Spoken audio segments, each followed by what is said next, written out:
Tous, merci de nous avoir rejoints virtuellement ce matin. Donc moi, je m'appelle Justine Rouget. Je travaille dans l'équipe innovation du pôle ameublement de FCBA avec Alice, donc qui est avec Bonjour. nous aussi.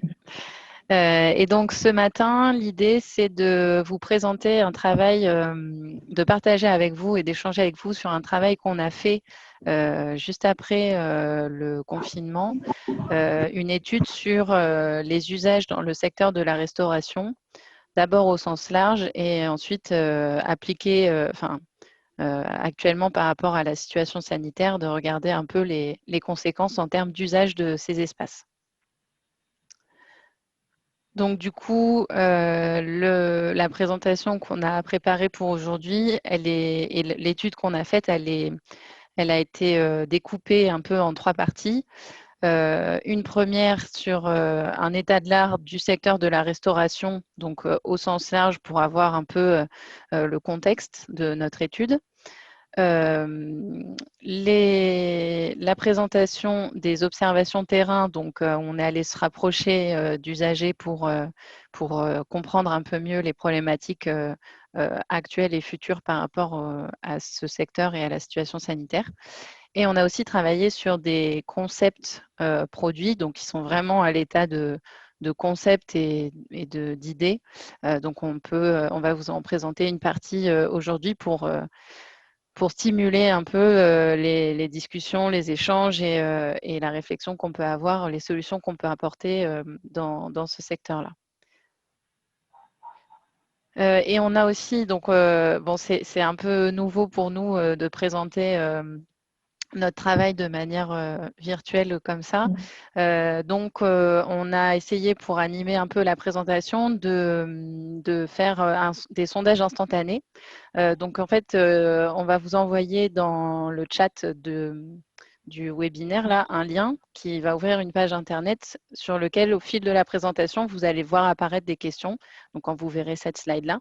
Et l'idée, c'est que vous puissiez y répondre très rapidement et après, on peut afficher les résultats et en discuter ensemble. Donc, je vais vous donner le lien.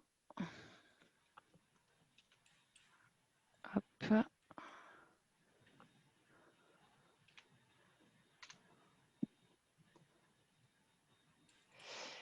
Et du coup, donc, si quelqu'un a un problème de Connaissez-vous les connexion. activités de l'Institut? Oui, très bien, j'ai entendu parler de ça, d'accord.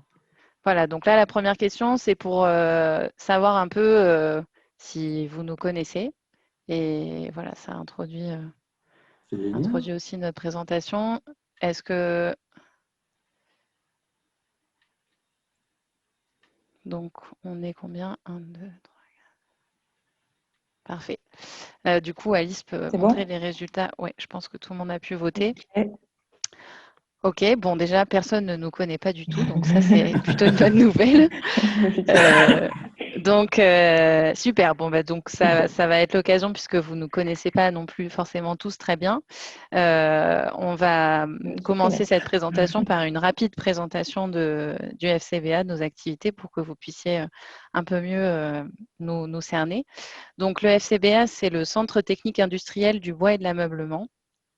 Et on est membre du réseau des centres techniques industriels en France et on est le deuxième plus important après le CETIM, qui est le Centre technique des industries métalliques.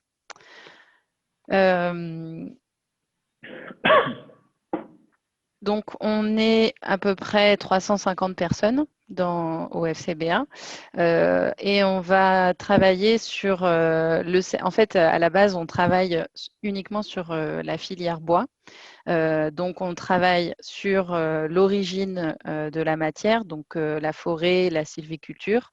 On travaille sur l'approvisionnement et la première transformation. Donc, ça comprend notamment tout ce qui est scierie, pâte à papier.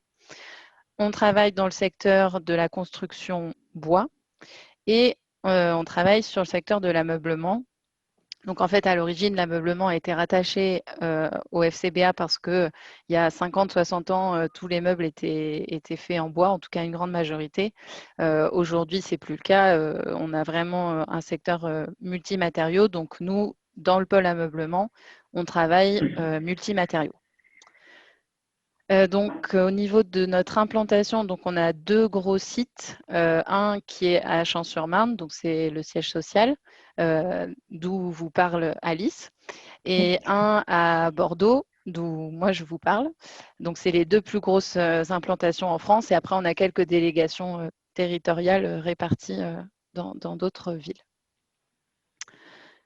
Donc au sein du pôle ameublement, on a des missions de diffusion du savoir. Donc typiquement comme ce qu'on fait aujourd'hui, on fait des travaux d'études et de recherche, que ça soit technique ou un peu plus social, sur les usages, sur des méthodologies de design, etc. Et on a une partie de notre mission, c'est de pouvoir le diffuser au secteur de l'ameublement, toute entreprise confondue en France. On est là pour faire de l'appui technique. Donc, on a des activités de consulting et de laboratoire. Enfin, on a des laboratoires mécaniques, matériaux, etc. Pour pouvoir accompagner les entreprises techniquement. Et on travaille aussi sur toutes les activités de normalisation en ameublement et de certification des produits, notamment avec la marque NF et bien d'autres certifications. Donc, l'équipe innovation du pôle ameublement, donc là, je descends encore d'un cran, donc, dont Alice et moi faisons partie. On est une équipe pluridisciplinaire. Alice et moi, on est designers. On travaille avec des ergonomes, des experts matériaux. Donc voilà, on est vraiment une équipe avec des métiers assez différents. Et on a développé depuis plusieurs années un processus d'accompagnement de conception produit qu'on a appelé le parcours innovation, qui nous permet d'accompagner les entreprises sur différentes briques dissociables ou à utiliser ensemble pour pouvoir accompagner les entreprises d'ameublement à innover dans la conception, dans leur méthodologie de conception produit. Donc, ces briques, elles vont de l'observation d'usagers d'un terrain à la créativité, l'éco-conception, le design produit, un accompagnement en termes de matériaux, notamment avec la bibliothèque de matériaux innovants Innovatech, qui est située à Champs-sur-Marne, et de l'accompagnement technique de développement, des expérimentations réelles ou virtuelles. Donc, on peut tester les prototypes de manière physique ou de manière virtuelle. Et on a aussi un 3D Lab donc, qui nous permet d'accompagner les entreprises dans le prototypage rapide. Et donc, ce qu'on vous présente aujourd'hui, c'est essentiellement la première brique de notre parcours innovation, donc l'étude d'usage, se rapprocher d'une communauté d'utilisateurs pour bien comprendre un sujet et à partir de là, pouvoir innover. Donc, vous pouvez repartir sur la fenêtre de vote. On a mis cette fois une question vous concernant pour savoir un peu de quel secteur vous veniez pour assister à cette présentation. Donc, c'est le même lien que tout à l'heure. En fait, vous pouvez laisser la fenêtre ouverte. On va attendre quelques secondes.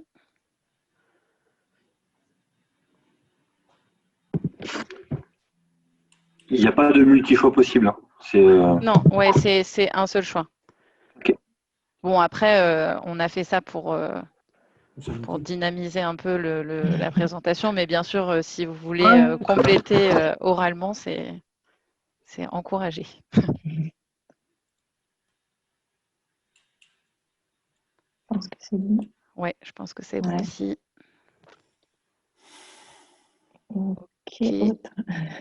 Bon, bah, donc, du coup, je vais vous inviter à activer votre micro pour pouvoir nous en dire un peu plus. Parce qu'effectivement, c'est pas. Enfin, remarque, on s'est présenté en début de réunion, mais du coup, pour ceux qui ne travaillent pas du tout dans le secteur de la restauration, ou de l'ameublement. Est-ce que vous pouvez nous dire pourquoi vous vous êtes inscrit à cette présentation ce matin, à cette masterclass? En fait, je pense qu'il y a deux réponses enfin, la question attendait deux réponses, c'est-à-dire que par exemple, nous, Fermob, on est fabricant, donc notre domaine, on est des industriels, donc on est fabricant de mobilier d'extérieur. Par contre, on vient toucher l'hôtellerie, la restauration collective, etc., à travers nos projets. Donc, je pense que… Et du coup, vous avez répondu autre. Bah oui. Ok, d'accord. Oui, même si c'est quand même En rattaché fait, à j'ai eu un l'ameublement. doute parce que quand j'ai vu qu'il n'y avait pas de multi-choix De non plus, je me multi-choix. suis dit peut-être que vous posiez la question sur notre activité principale. D'accord. Ok.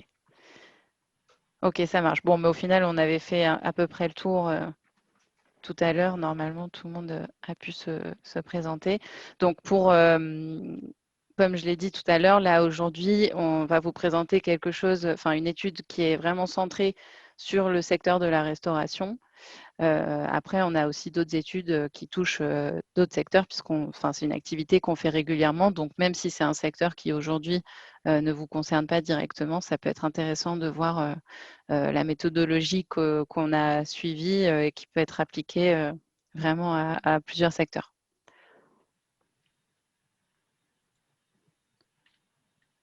Du coup, tu peux passer la slide. Donc, ils ont du coup, comme vous le disiez Justine, donc notre étude s'intitule Innover en temps de crise et elle est répartie. Donc, on a fait cette étude post-confinement. Donc, cette étude à la base est aussi passée sur le secteur scolaire et la restauration. Et donc, aujourd'hui, on ne vous présentera que la partie restauration. Donc, on l'a présentée déjà sur nos réseaux sociaux et aujourd'hui, on la présente en exclusivité à travers ce webinaire. Donc là, comme j'ai introduit rapidement au début, l'idée, c'est d'abord de vous présenter la partie état de l'art, donc c'est-à-dire mettre dans le contexte notre étude, et après, on passera sur les observations terrain. Donc là, c'est plutôt une étude bibliographique et de recherche sans aller interroger forcément des personnes. Donc, en fait, il y a quelques données générales justement sur les restaurants. Donc, selon l'INSEE, il y a 160 000 restaurants en France. 80% sont ouverts à midi et 79 le soir. Les clients en général de ces restaurants proviennent 12% des entreprises, 1,5% de l'administration et 86% des particuliers. Donc, on identifie différents types de restauration. Donc, la restauration traditionnelle, restaurant classique, hôtel, restaurant à thème, japonais, indien, entre autres. La restauration de collectivité, qui comprend restaurant d'entreprise, restauration scolaire et hospitalière. On a aussi la restauration rapide, fast-food, cafétéria, restauration traiteur et finalement la restauration dans les transports, donc aérien, bateau, train. On identifie aussi justement dans ces informations-là 3 types de repas dans la restauration. Donc le repas nutrition, c'est le repas rapidement pris qui comprend 59% des repas servis en restauration commerciale. Ensuite, le repas d'affaires pris dans des établissements prestigieux et représente juste 1%. Et finalement, le repas de loisirs qui représente 40% des repas servis en restauration commerciale, donc c'est-à-dire sorties privées entre familles ou amis.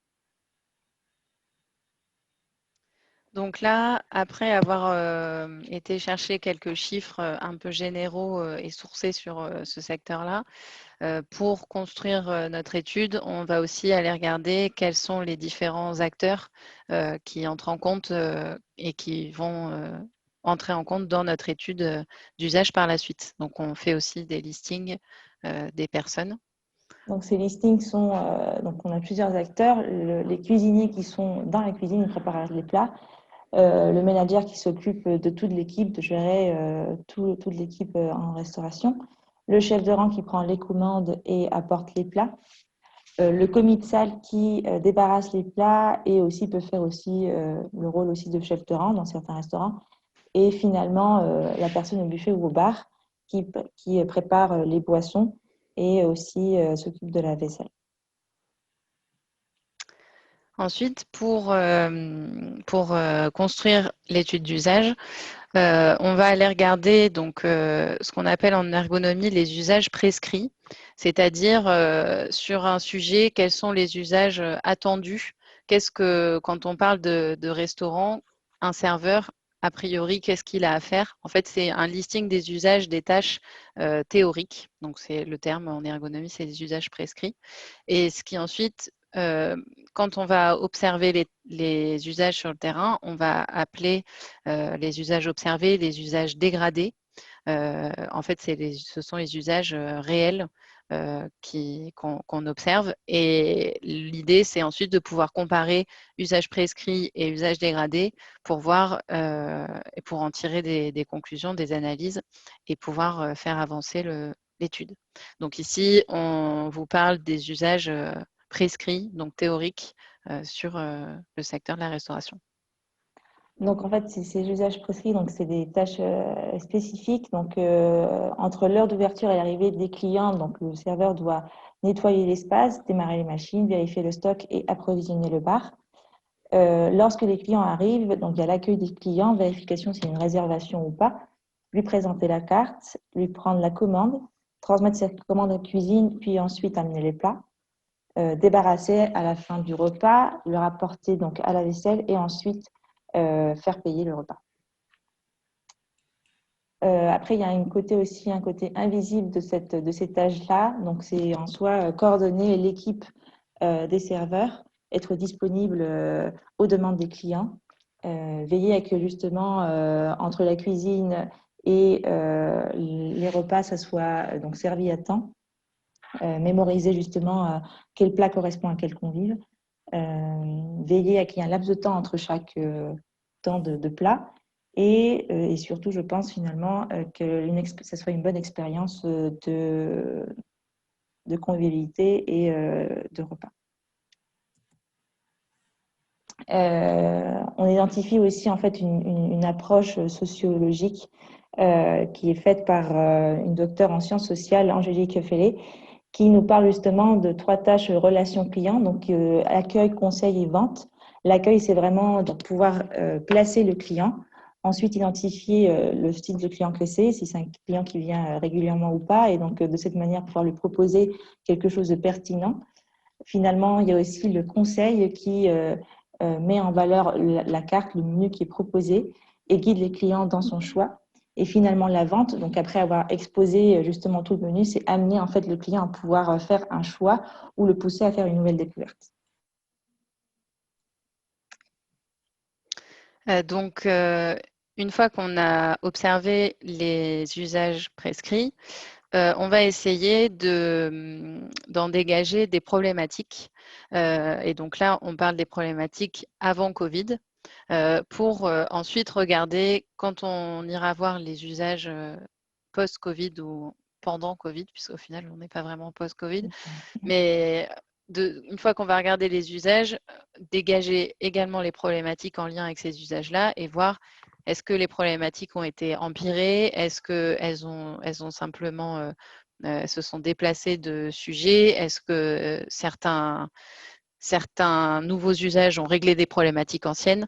Voilà, en tout cas, l'idée, c'est de partir de ce qu'on observe pour dégager des problématiques et ensuite, en tant que concepteur, proposer des solutions. Donc, les problématiques principales que nous avons observées, donc il y a des opérations réalisées dans un court terme, interruptions fréquentes dans l'activité.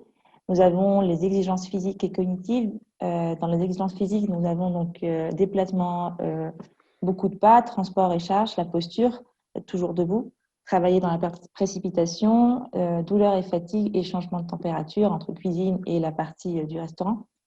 Les exigences cognitives, donc c'est toute la gestion des émotions, quand il y a beaucoup de flux de personnes, mémoriser les commandes, essayer d'avoir une stratégie en fait d'organisation pour diminuer ces exigences physiques et tout cela pour avoir augmenté la satisfaction du client. Et aussi, nous avons les risques dans une journée qui peut avoir des brûlures, coupures, chutes, entre autres.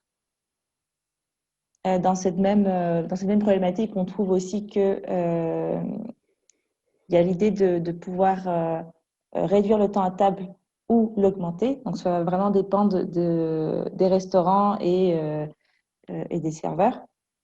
Dans Amélie Clausel, qui est maître de conférence et en marketing, écrit dans un article en fait qu'il y a un rôle de la distance socio-spatiale entre le client et le serveur. Et en fait, il dit que voilà, si la distance est supérieure à 75 cm, les clients ressentent une interaction non hospitalière. Et à l'inverse, si celle-ci est inférieure à 45 cm, l'interaction est alors intrusive. Donc vraiment, ça va dépendre du client de dire est-ce que je veux qu'il reste un peu plus, enfin, pardon, du serveur, s'il veut qu'il reste un peu plus de temps.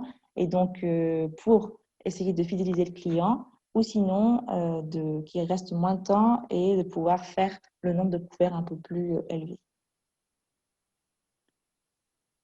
Ensuite, vas-y. Oui, non, juste de dire que là, on reboucle sur les problématiques post-Covid. Donc, voilà, pour comparer un peu et voir ces nouvelles problématiques liées à la crise sanitaire. Donc, ces mesures sanitaires en France, donc on les connaît pas mal déjà. Donc, c'est des règles, au niveau des règles d'hygiène, donc c'est le masque obligatoire, le lavage des mains. En cuisine, donc lavage des mains, plus on remet une charlotte obligatoire. Donc, les espaces clos doivent être aérés et en évitant de rediriger le flux vers les clients. Les produits livrés donc, sont désinfectés et donc doivent être stockés dans une zone spéciale. Après, nous avons les règles de nettoyage et de désinfection, donc équipement de travail, poignée de porte, zone de paiement, rampe escalier, tous ceux qui peuvent justement avoir eu un contact avec les mains. Donc, on parle aussi du nettoyage des tables après la fin du service, nettoyage aussi du linge, serviette, tenue, donc qui est nettoyé à une température pour éliminer le Covid. Et tout ça doit être donc bien stocké pour éviter que ce soit recontaminé. Ensuite, nous avons les gestes barrières vis-à-vis des clients. Donc, il y a une borde de gel à l'entrée pour se désinfecter les mains, le port du masque sauf à table et une distanciation physique d'1 mètre qui, si celle-ci n'est pas possible, donc on aura justement des séparateurs entre les personnes.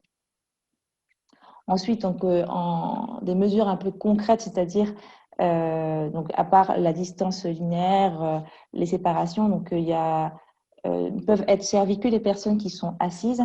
Une consommation debout à l'intérieur est interdite, donc toute question de cocktail, etc., c'est pas possible.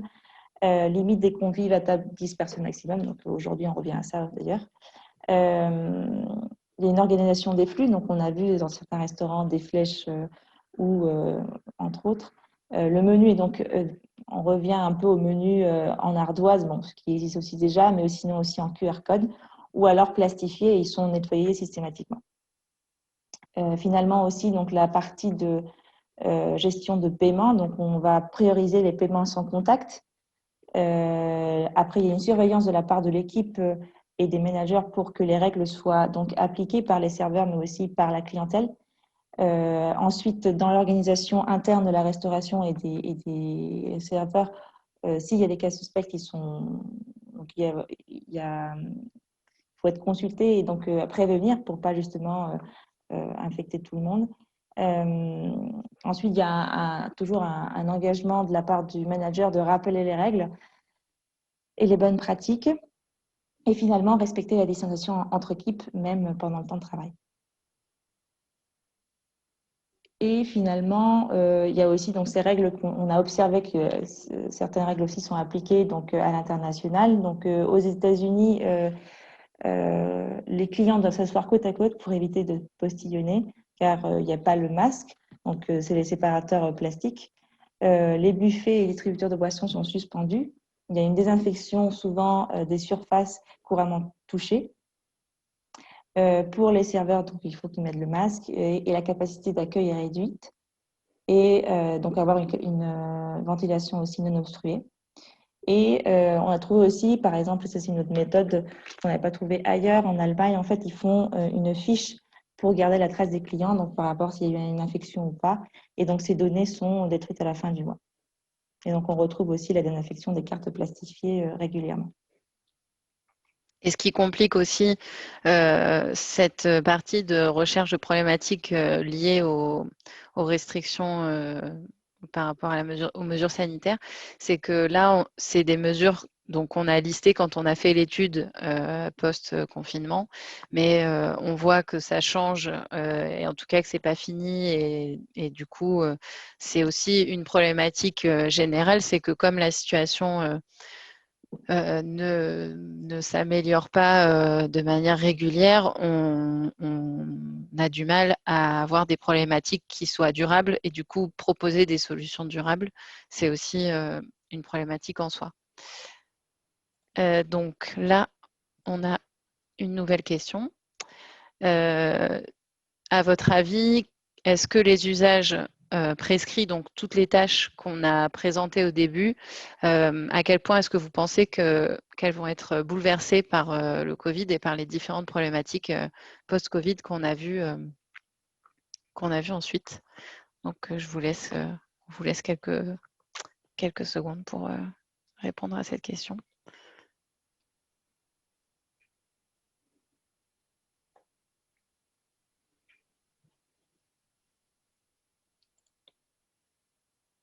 Alors, je crois qu'il y a des personnes qui nous ont rejoints après le début de la réunion. On a mis un lien dans le chat de la conversation et ça vous permet de voter à un sondage instantané pour participer à cette présentation.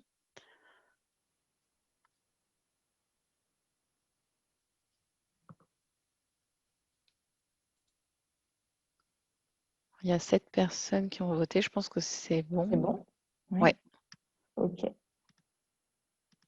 Ouais, c'est bon. d'accord.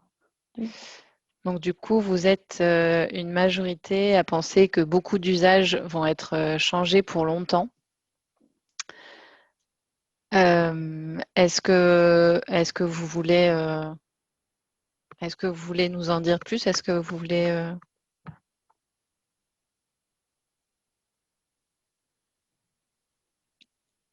Non, pas spécialement. Ok, c'est à la fin. Ouais, on pourra en reparler à la fin. D'accord. Alors, du coup, donc les observations terrain. Donc là, on a constitué une petite communauté d'utilisateurs. Donc, ça restait un peu plus compliqué qu'en temps normal, puisque d'habitude, on rencontre les gens et voilà, on peut faire des focus group et on peut aller directement sur place pour observer. Là, comme c'était juste après le confinement, c'était pas vraiment possible. Donc, on a un peu adapté notre méthodologie. Mais l'idée, c'est d'aller constituer une communauté d'utilisateurs et de les questionner sur leurs usages. Donc là, post-Covid, post-confinement. Donc là, voici le panel en fait, des usagers que nous avons interrogés. C'est des chargés de formation managers, gérants de restaurant, chef de rang, et un autre chef de rang, team leader, et une cliente. Donc, tous sont des différents. On a des années d'expérience différentes, donc ce qui est plutôt intéressant par rapport voir justement comment ils ont évolué et comment a évolué normalement de comprendre comment fonctionne le restaurant et comment justement il va évoluer. Donc, on peut voir en fait que par rapport donc, à la partie équipe, normalement les équipes ne sont pas toujours au complet. Donc, après Covid, on essaie d'équilibrer. Et après, pour certains, donc c'est quand même c'était post-confinement cette étude, certains ont pu se retourner en faisant du drive ou vente à emporter. Donc ensuite, l'idée, c'est de questionner ces différents acteurs sur leurs priorités et sur les éléments qui, eux, leur importent le plus par rapport à toutes ces mesures et aux usages qu'ils vont devoir adapter dans leur travail. Donc en soi, ces enjeux ne sont pas les mêmes pour chaque acteur. Donc le chargé de formation doit faire respecter l'hygiène et les standards de qualité. Pour le gérant de restaurant, sa priorité va être de faire venir la clientèle et faire produire des plats Et puis pour le chef de rang, donc c'est la satisfaction du service, donc ce qui comprend la qualité et du repas plus est servi en un temps correct, et aussi l'anticipation des événements, c'est-à-dire veiller à que tout se passe bien, s'il y a un problème, réagir. Donc c'est pour ça qu'on appelle ça une vision périphérique de l'ensemble de l'activité.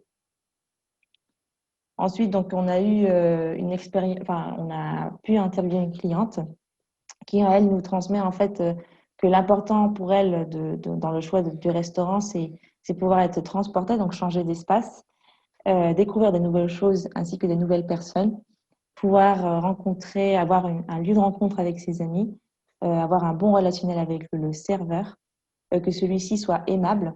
Et c'est aussi important que la propreté des couverts, des assiettes et des verres, et aussi l'emplacement des tables qui, pour elle, va permettre que ce soit un endroit agréable, ou alors si c'est trop petit et trop serré, elle se sentira oppressée. Ici, on a un exemple du déroulement d'une journée. Ce travail-là nous permet, avec l'usager, de valider les usages prescrits, donc de vraiment d'étaler à la fois graphiquement et à la fois sous forme de liste les différentes tâches associées à un poste, à une activité, de vraiment d'avoir toutes les activités détaillées et de pouvoir valider la version théorique avec la personne avant d'aller observer ce qui se passe dans le réel. Donc, un déroulement d'une journée type, c'est donc là, il y a l'ouverture du restaurant, donc une préparation du restaurant avant de recevoir les clients. Donc, on l'avait déjà mentionné avant, mais donc il y a toutes des activités préalables. Ensuite, pour l'accueil des clients, donc il y a l'accueil des clients et leur présenter les menus, les placer. Ensuite, il y a le service, prise de commande, apporter des commandes. Et donc, il y a un cycle qui se fait. Et finalement, la partie de fermeture qui comprend aussi le nettoyage, faire un compte-rendu, les poubelles. Donc, on voit en fait que c'est une organisation qui est très tracée.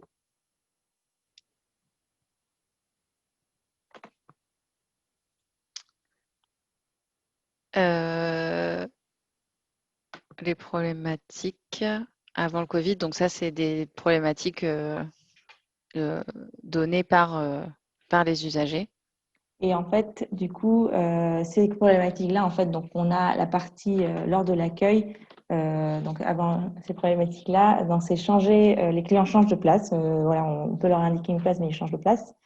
En forte affluence, il faut essayer de gérer. Attente trop longue qui peut donc faire partie des clients. Puis ensuite, lors de la prise de commande, le client ou le serveur peut se pencher pour mieux écouter s'il y a beaucoup de bruit autour de la commande. Difficulté à se comprendre s'il parle une autre langue.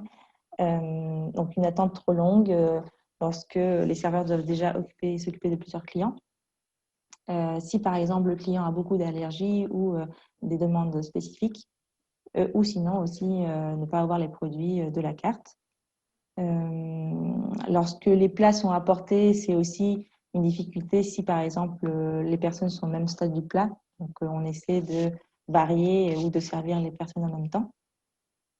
Ensuite, des éventuels retards en cuisine, les problèmes s'il y a un plat qui est mal chauffé, s'il y a un cheveu dans l'assiette, des choses qu'on a sûrement déjà entendu parler, mais qui sont importantes et qui sont des problématiques réelles. Et des clients impatients, ça arrive. Apporter donc l'addition, donc s'il y a un problème de machine, carte bleue, ça ne marche pas, ou que les clients ne comprennent pas le montant qui apparaît dans leur compte. Ensuite, un manque d'effectifs, s'il y a quelqu'un qui est absent. Et aussi, donc, problématique des clients, donc si par exemple l'hygiène des toilettes, des couverts ou l'attente.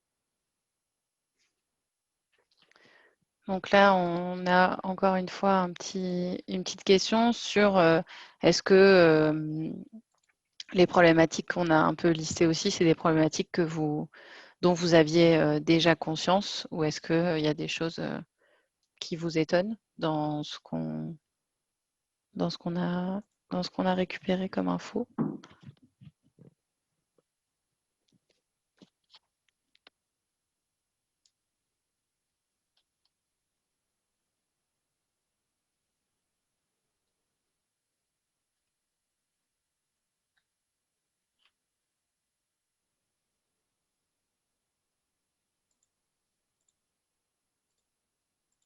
Je crois qu'il y a une personne qui n'a pas voté.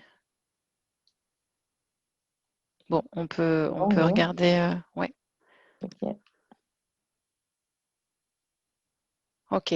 Donc, du coup, c'est plutôt professionnellement, vous avez déjà conscience de ces problématiques. Donc, c'est plutôt bien. Ça veut dire que vous avez aussi conscience de ce qui se passe sur le terrain.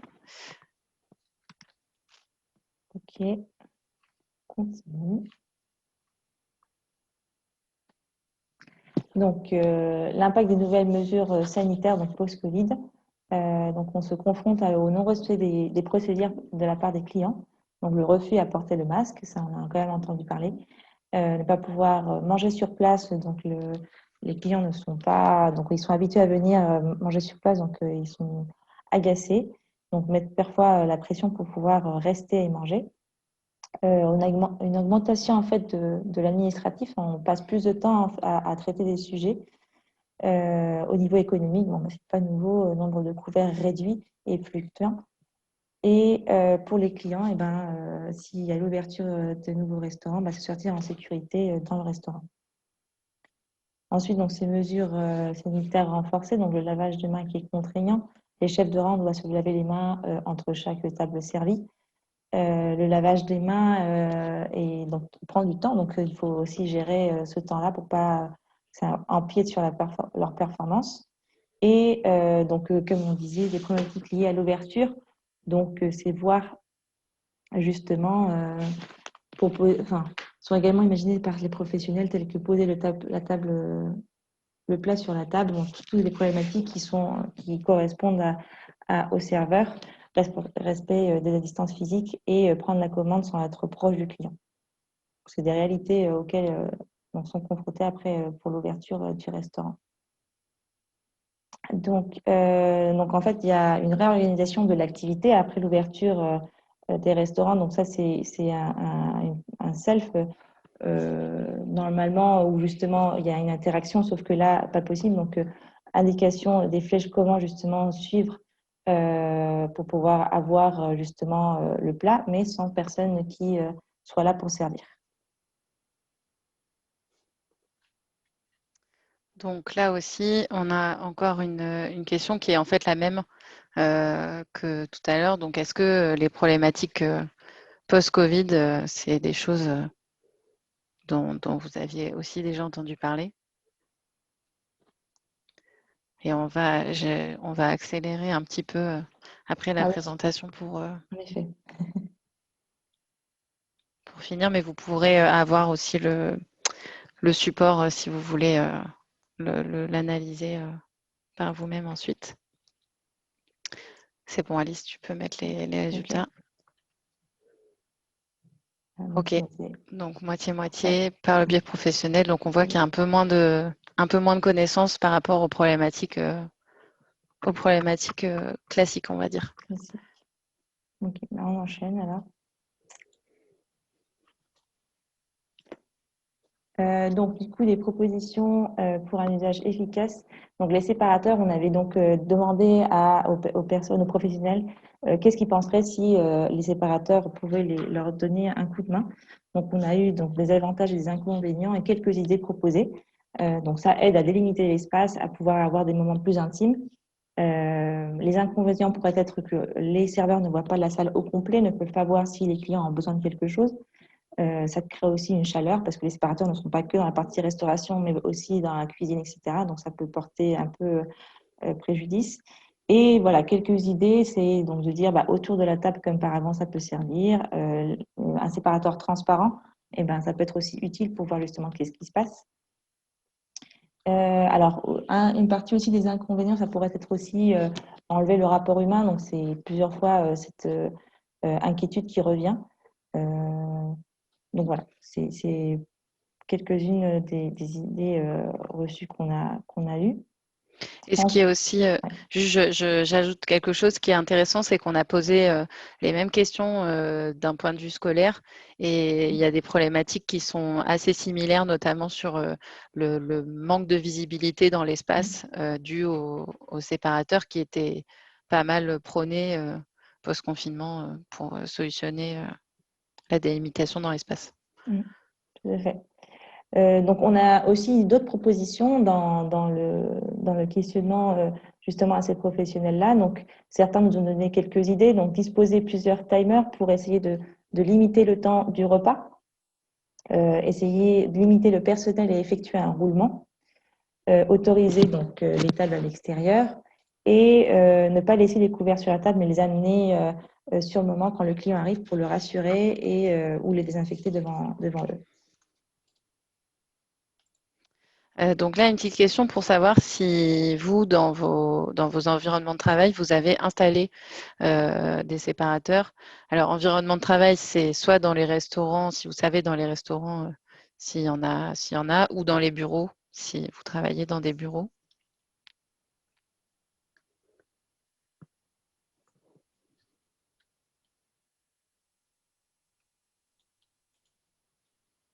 OK. C'est bon? C'est bon. Et donc, il n'y a qu'une personne qui a répondu oui. Donc, la question suivante concerne uniquement cette personne. C'est de quel... Donc, il y a une question directe après. De quel type? Mais peut-être que vous pouvez intervenir en direct, la personne qui a répondu oui.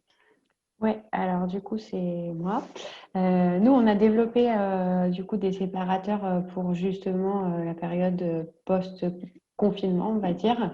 Et donc, alors on ne les utilise pas au bureau, mais par contre, on les propose à nos clients justement pour délimiter les espaces et puis avoir aussi des espaces un peu plus intimistes, on va dire. Et du coup, est-ce que ce sont des séparateurs individuels ou plutôt en îlot? Enfin, c'est pour Non, c'est individuel. et individuel pour tout, enfin, et pour les clients et pour le personnel. Alors nous, on le propose, c'est un produit très orienté terrasse, donc pas forcément pour le personnel, mais vraiment pour essayer de délimiter les espaces quand ils n'ont pas une grande terrasse et qu'ils n'ont pas la possibilité d'avoir 1 mètre de distance entre les tables. Ok. Oui. Et vous savez si c'est beaucoup installé?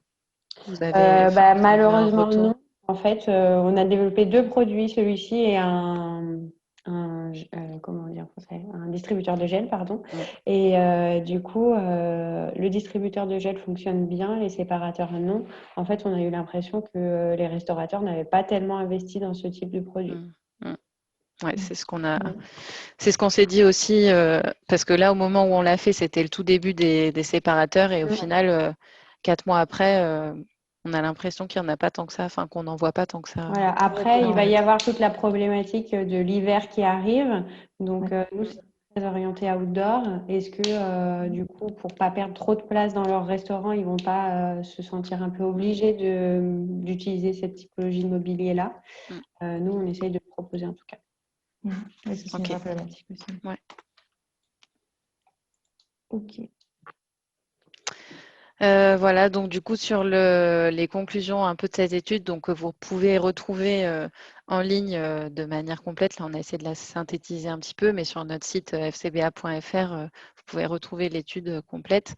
On voit qu'il y a beaucoup de problématiques à la fois sur les exigences du milieu de la restauration pendant le travail et le maintien de l'équilibre entre la santé et la performance des personnes qui travaillent dans des restaurants. Donc, c'est un métier assez difficile physiquement et cognitivement. Que les mesures sanitaires accentuent ces tâches contraignantes. Et que l'activité des restaurants est en constante adaptation. Déjà, c'est un secteur qui a beaucoup changé ces dernières années avec la vente à emporter et tous les services Uber Eats, Deliveroo, etc. C'est déjà un secteur qui était en mutation. Et les mesures sanitaires impacte énormément ce secteur-là, et on voit qu'on va encore découvrir des problématiques qu'on n'a peut-être même pas encore pu déceler aujourd'hui.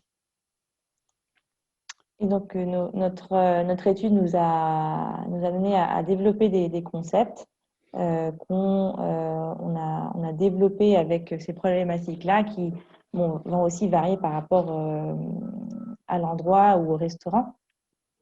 Donc, on a adapté donc, ces idées et en plus de ça, nous avons complété donc, avec des matériaux d'une veille qui a été faite par Innovatech, qu'on vous présentait au début. Donc, c'est un des pôles dont on fait partie. Et donc, dans nos concepts, on a introduit ces matériaux-là qui, justement, peuvent aider dans cette situation sanitaire.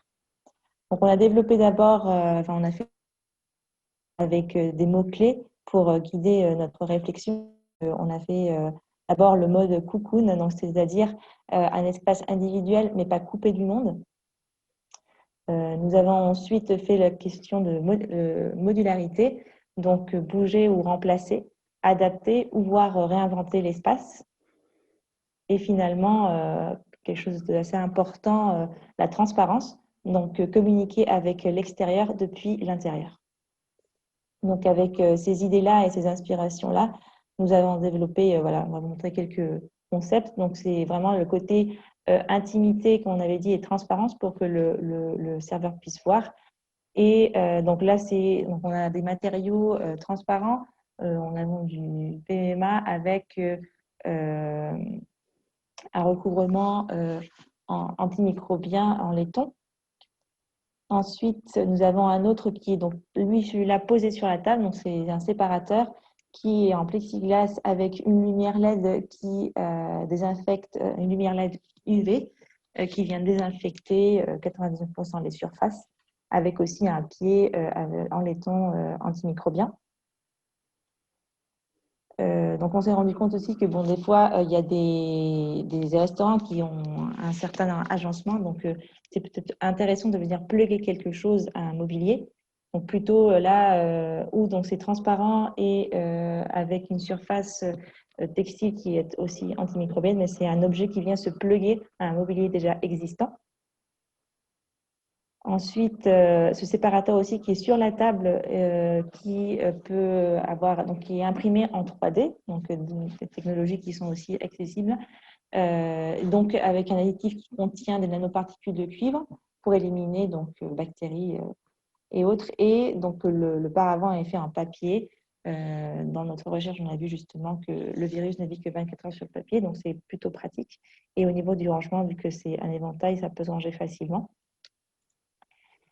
Et donc voilà, donc ça c'est quelques concepts. Là, c'est le résumé de nos concepts qu'on a développés et qui peuvent aussi s'adapter ou se modifier par rapport aux besoins de nos interlocuteurs.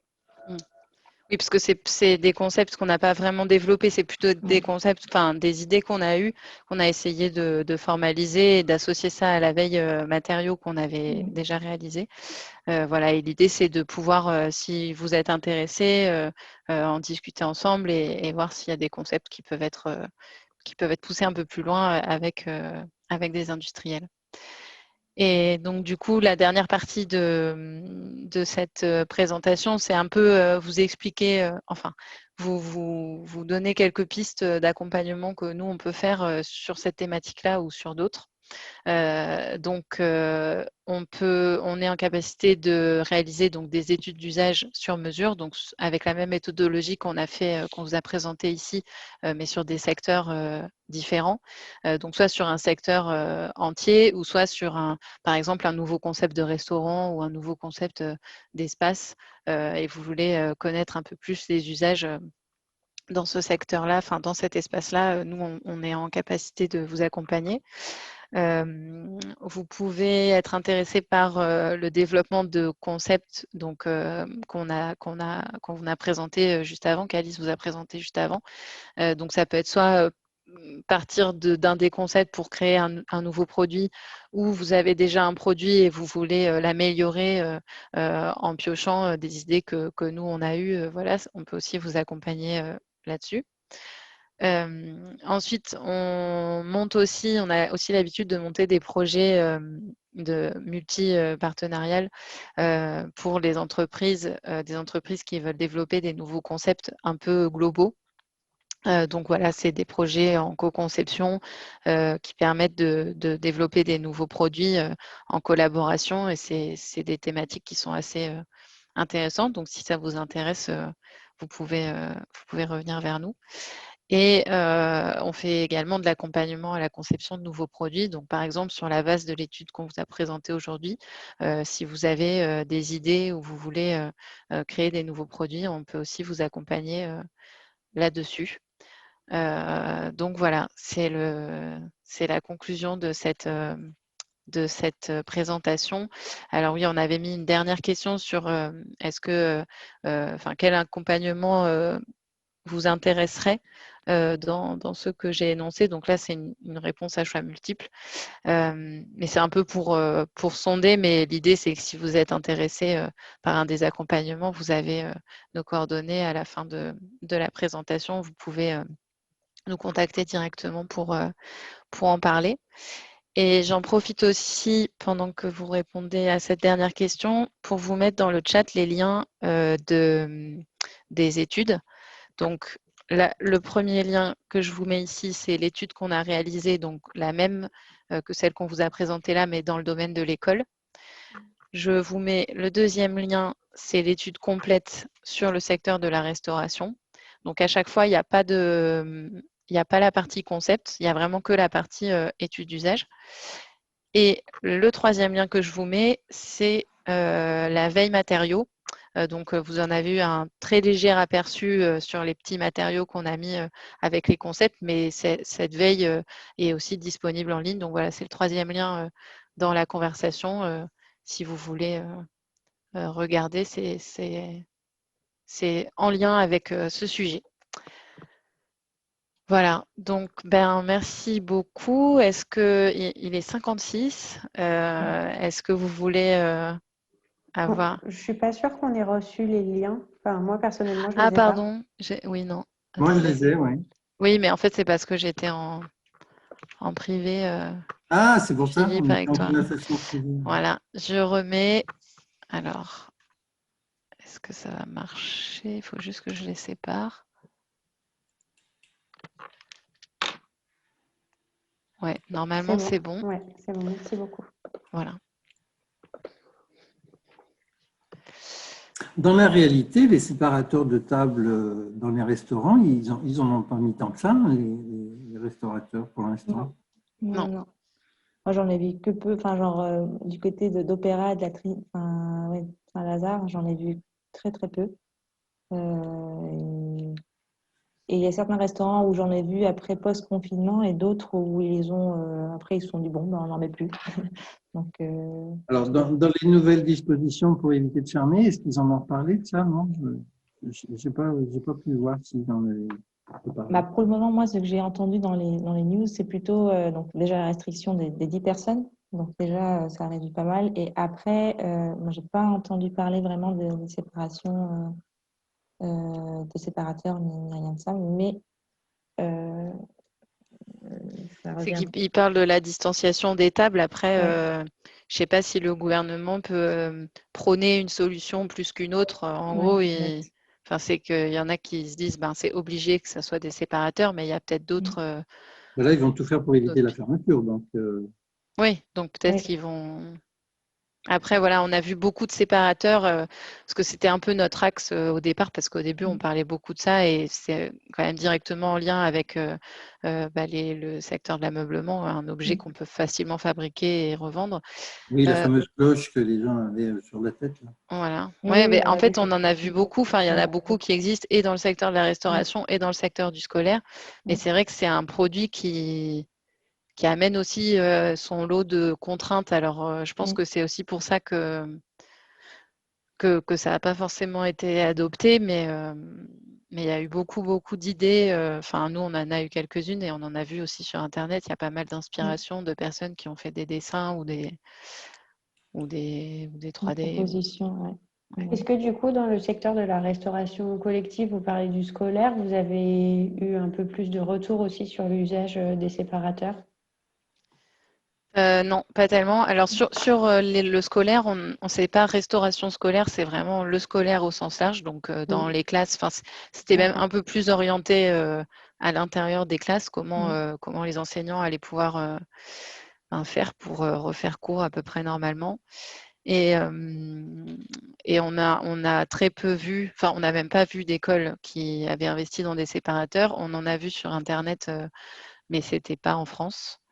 Parce que ça amène… bon, déjà, il y a une question de budget qui n'est pas pareille que celle pour un restaurant, parce qu'une école, c'est comme ça dépend d'une collectivité. Dans la restauration privée, ce n'est pas la même chose. Et le problème de la visibilité est d'autant plus important parce que les séparateurs amènent aussi des contraintes en termes de pédagogie. Enfin, si la maîtresse peut pas, on nous disait par exemple, la maîtresse accompagne le stylo d'un enfant pour l'aider à écrire. S'il y a un séparateur, ça devient impossible. Et en plus, les enfants comprennent moins toutes ces mesures-là. Parce que ce qu'on a trouvé intéressant, c'est plutôt dans l'école. Dans les primaires, dans les premières classes de primaire, parce qu'après sinon c'est dans les universités ou quoi, ça peut être d'autres problématiques. Mais autrement, on en parlait dans le webinaire avec Jean-Michel Villemotte et Elie Savoie, quand même des belles signatures, où il disait que la notion de transparence était importante au point même d'avoir une incidence sur l'agencement de la salle. Et entre autres, les clients étaient assez friands de voir les cuisines sans pour autant avoir les bruits et l'odeur, comme dirait l'autre. Et la notion de séparateur n'était pas forcément individuelle, mais de la salle versus la cuisine.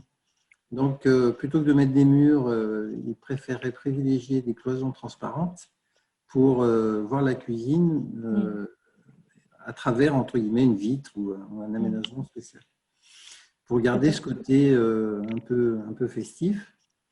Et puis, il y avait cette notion pas de spectacle, mais en tout cas de retrouver un petit peu un acte, ce que fait Classe Hôtel très bien avec ses chariots, pour le dernier geste, entre guillemets, flambé, découpé, etc. Mais là, il va falloir aussi des protections. Enfin, je ne sais pas comment vous avez réglé le problème chez Classe Hôtel. Je ne sais pas s'il est toujours là. Non, il est peut-être parti. Nous, les séparateurs, on en a depuis toujours, mais l'augmentation des ventes n'a pas eu lieu post-Covid. Ouais, exactement. On en fait plutôt pour la restauration collective, donc ça va plutôt dans les cantines de lycée, etc.